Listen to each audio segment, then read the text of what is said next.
Vigo di Cadore blindato e momenti di panico tra gli abitanti per colpa di uno scriteriato che si è messo a sparare in aria con la sua pistola. Il sessantenne cadorino, dopo aver fatto fuoco in giardino nella sua casa di via Borgonuovo, si era rinchiuso in casa all'arrivo delle pattuglie dei carabinieri, ma non rischierebbe nemmeno l'arresto.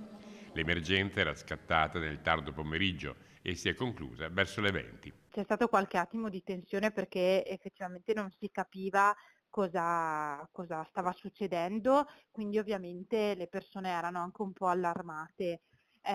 Di fatto, le forze dell'ordine avevano comunque già da subito messo in sicurezza tutta la zona.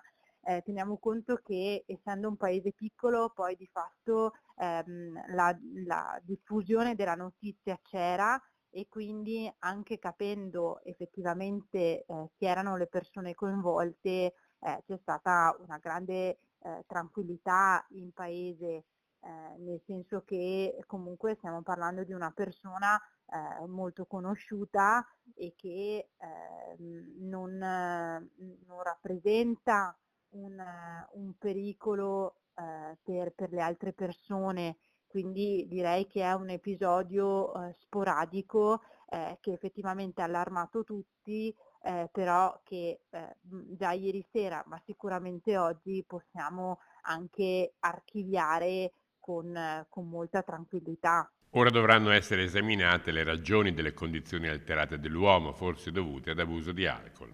I carabinieri della compagnia provinciale di Belluno e del reparto operativo prima hanno blindato il paese facendo chiudere i locali e dicendo a tutti di rimanere in casa fino a nuovo ordine.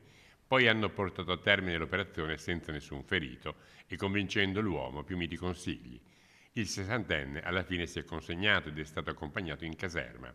Dopo lo spavento potrebbe essere che l'unico reato che gli verrà contestato sia quello del procurato allarme.